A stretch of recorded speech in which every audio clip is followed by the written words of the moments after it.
Hey, hey, hey, you know what time it is?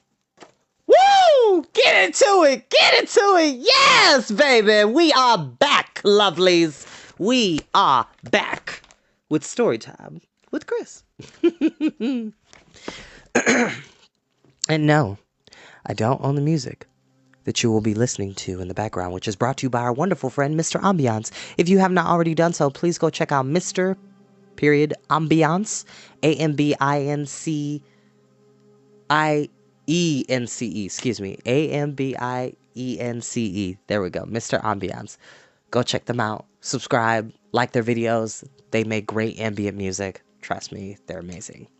I typically use a lot of their ambient music because I'm not going to get hit with a copyright slash, which is always something to look out for, especially on YouTube. So I'm very grateful to have that opportunity to continue to bring you wonderful stories filled with magic, fantasy, science fiction, adventure, and many, many more in between. It's my favorite day of the week. I love Wednesdays because I was born on a Wednesday, and ever since I was a child, something good always happens to me on Wednesdays. And I can say that I am very blessed and fortunate, even with some things that may have gone awry in my personal life, that I'm still here and that I'm still thriving and that I'm still able to bring you wonderful stories. I'm good, y'all. I really am, genuinely. I can look into the camera and tell you all that I'm good, I'm safe, I'm taken care of, and I love and appreciate you all with all of your support. Thank you. Now, you didn't come to hear me blather. Let's go ahead and read our story. We are on chapter 16 of the Castle of Llyr, and Prince Gwydion, Taran, Fflewddur, Gurgi, and Prince Rune have infiltrated Caer Calor, a castle island off the coast of the Isle of Mona, and they're trying to find Princess Eilonwy, but they have found her, but she can't remember who any of them are. Let's see what happens next.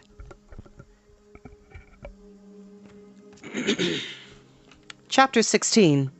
A Meeting of Strangers. I am Eilonwy, daughter of Angharad, daughter of Regent, continued Eilonwy, putting her hand to the silver crescent at her throat. But who are you? She repeated. I haven't the least idea in the world what you're talking about. Wake up, Taran cried, shaking her. You're dreaming. Why, yes, as a matter of fact, I was, Eilonwy answered with a vague and sleepy smile. But how did you guess? I don't believe dreaming actually shows when you're doing it.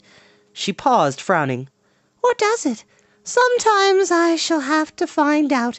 The only way, I suppose, is to look at myself when I'm asleep.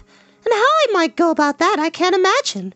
Her voice faltered and trailed her way. She seemed suddenly to forget Taran was even there and sank back to the couch. Difficult, she muttered. Like trying to turn yourself inside out. Or would it be outside in? Eilonwy, look at me! Taran tried to raise her, but Eilonwy, with a little cry of annoyance, drew away. You must listen, Taran insisted. That's what I've been doing, she replied. So far you've made no sense whatsoever. I was much more comfortable asleep. I'd rather dream than be shouted at. But what was I dreaming? A pleasant dream with a pig in it and someone who... No, it's gone now, faster than a butterfly. You've spoiled it. Taran had forced the girl to sit upright once more.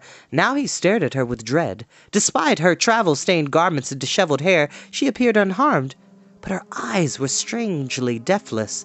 It was not sleep that filled her, and his hands trembled as he realized Eilonwy had been drugged, or, his heart chilled at the thought of it, bewitched. Listen carefully, he pleaded. There is no time. I don't believe people should be allowed to come stabbing into other people's dreams without asking first, Eilonwy said with some vexation. There's something impolite about it, like walking into a spider web when the spider's still using it. Taran ran to the casement. He could see nothing of the companions below, nor any sign of Ka. The moon was down, and the sky would soon lighten. Quickly, he turned back to Eilonwy. Make haste, I beg of you, he cried. Climb down with me. The rope is strong enough for both of us. A rope? Exclaimed Eilonwy. Me go sliding down with you? I've only known you these few moments, but it seems to me you make the silliest suggestions. No, thank you. She stifled a yawn. You might try sliding down the rope yourself, she added with a certain sharpness, and let me go back to sleep. I hope I can remember where I left off. That's the worst of having your dream broken into. You can never find it again." Taran, sick with alarm, knelt beside her. "What holds you?" he whispered. "Fight against it.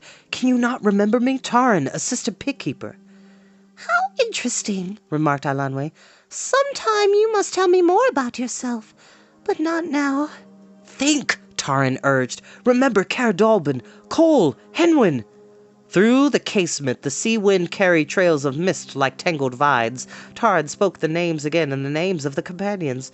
Eilonwy's glance was so distant that she herself seemed far from the chamber. "Caer Dallben," she murmured. "How curious! I think that might have been part of my dream, too. There was an orchard. The trees were in blossom. I was climbing up as high as I could go." "Yes, so it was," Taran pressed eagerly. "I too remember the day. You said you'd climb to the very top of the apple tree. I warned you not to, but you did it anyway." "I wanted to learn the trees," Eilonwy went on. "You must learn them anew every year," she said, "for they're always different, and in the dream I'd gone to the last branch." "It was no dream," Taran urged, "but the life you know, your own life, not a shadow that vanishes in the sun. Indeed, you went to the highest branch. It snapped, as I feared it would." "How should anyone know someone else's dream?" said Eilonwy, as though speaking to herself. "Yes, it broke and I was falling. There was someone below who caught me. Could it have been an assistant pig-keeper? I wonder what became of him." "He is here, now," Taran said quietly. "He has long sought you, and in ways even he himself did not know. Now that he has found you, can you not find your path back to him?" Eilonwy rose to her feet. Her eyes flickered, and for the first time a light shone in them. Taran held out his hands to her. She hesitated, then took a step forward. But even as she moved to him, her glance turned shallow and the light died. "It is a dream, no more than that," she whispered, and turned away. "Okryd has done this to you," Taran cried. "She will harm you no longer." He seized the girl's arm and drew her toward the casement. At the sound of Okryd's name, Eilonwy stiffened and tore herself from him. She spun to face him. "You dare touch a princess of the house of Llyr?" Her voice was sharp, her eyes had lost their warmth, and Taran saw the brief moment of recollection had fled. He knew that Eilonwy at all costs must be taken from this dread place. His terror and dismay grew with the thought that perhaps even now she was beyond hope. He struggled to catch her by the wrist and put her over his shoulder. Eilonwy struck him full in the face with such force that he staggered back, yet it was not the blow that pained him, but her scornful glance.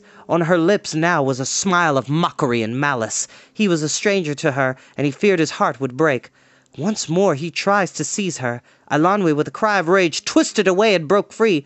"Okryd!" she called. "Okryd, help me!" She ran to the portal of the chamber and into the corridor. Taran snatched up the rushlight and raced after the fleeing princess. Her sandals clattered down the shadowed hallway, and he glimpsed on edge of her rope vanishing around a corner. She had not ceased to call Okryd's name. In another moment the castle would be roused and the companions discovered. Taran cursed himself for a blunderer. He had no choice now but to overtake the bewitched girl before every hope of escape faded. Already he heard a shout from the wall and the clash of blades. The rushlight scorched his hand, and he cast it aside. In the darkness he sped to the end of the corridor and flung himself down a flight of steps. The great hall of Caer Calor stretched before him, the crimson haze of daybreak filling its ruined casements. Eilonwy flew across the wide stretch of worn and crumbling flagstones and vanished again. A hand gripped his jacket and spun him around. A torch flared in his eyes. "The pig-keeper!" hissed Mag. The chief steward plucked a dagger from a fold of his garments and thrust at Taran, who flung up an arm to ward off the blow. The dagger glanced aside. Mag cursed and swept the torch like a sword. Taran fell back, seeking to draw his own weapon. The shouts of the awakened guards filled the great hall. In another instant he caught sight of Gwydion, the companions at his heels. Mag spun around. Fflewddur had broken away from the press of warriors and was racing at top speed toward the chief steward. The bard's spiky yellow hair streamed behind him, and his face shone with furious triumph. "The spider is mine!" cried Fflewddur, his blade whistling about his head. Mag, at the sight of the frenzied bard, yelled in terror and tried to flee. The bard was upon him in a moment, striking right and left with the flat of his sword in such a wild onslaught that most of his blows missed their mark. Mag, with the strength of desperation, sprang at the bard's throat and grappled with him. Before Tarn could come to Fludr's aid, a warrior with an axe beset him, and despite his stout defense, Tarn found himself driven back toward a corner of the hall. Amid the confusion of the fray, he saw Gwydion and Rune struggling against other warriors. The Prince of Mona had laid about furiously with his broken sword, and it was to one of Rune's sharp blows that Tarn's assailant fell. Fludr and Mag were still locked in combat. As Tard raced to the side of the bard, the dark, shaggy form of Gurgi overtook him.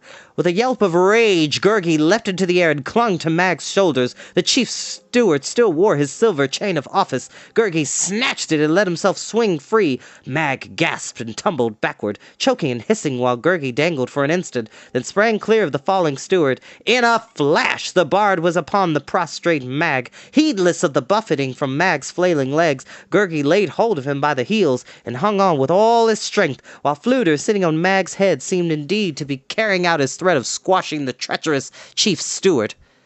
Gwydion, with Dernwyn unsheathed and blazing, had cut down 2 warriors who now sprawled motionless on the flagstones. Terrified at the sight of the flaming weapon, the remaining guards fled. With long strides, Gwydion hastened to the companions. "Eilonwy is bewitched!" Tarn cried. "I have lost her!" Gwydion's eyes went to the end of the hall, where scarlet draperies had been flung back from an alcove. Eilonwy stood there, and beside her, Ochren.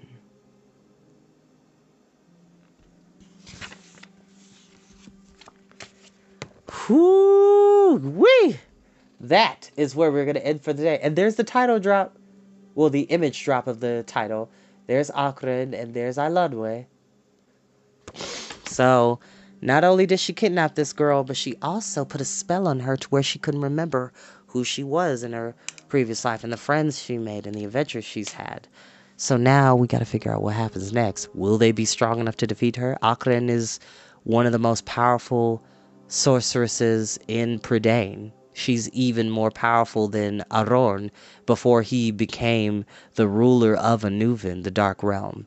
So it's going to be really, really interesting to see how the adventure unfolds. Now, without further ado, y'all, I will see you all next time. Love you. Bye-bye now.